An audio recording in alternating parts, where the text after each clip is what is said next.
there, you're listening to The Mighty Mommy with some quick and dirty tips for practical parenting.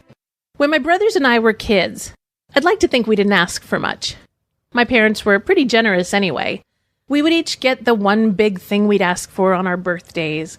Our parents took us camping, fishing, and on tons of vacations, and we were able to play on all the sports teams we wanted to, even though I know now the uniforms and equipment cost a bundle. So, the fact that we didn't get allowances as kids doesn't bother me. I don't think I cared much about it back then either, since I always had everything I needed.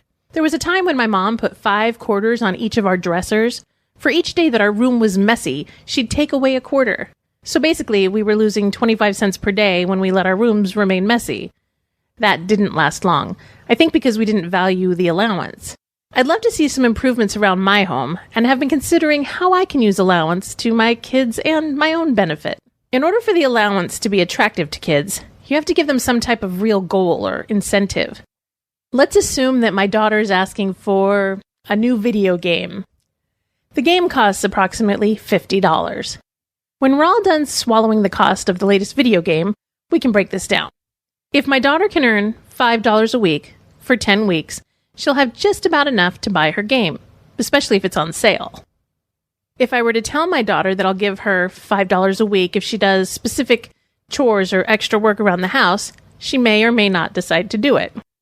If she knows that doing these things for 10 weeks will earn her enough money to buy her coveted video game, chances are she'll be much more inclined to get things done. It also gives me the power of reminding her that if she doesn't get paid this week, she'll have to wait even longer to get her video game. At which point, I refer to the picture on her star chart of the game we printed out and hung up as further incentive.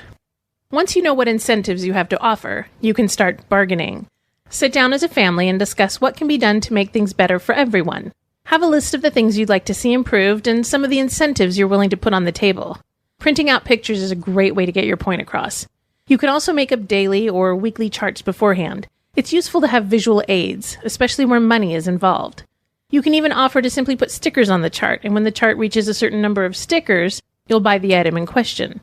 But for the purpose of this week's topic, I'm recommending that you offer a monetary allowance for a couple of different reasons. The first reason is that if your child changes her mind about what she'd like to spend her money on, she's allowed to do so.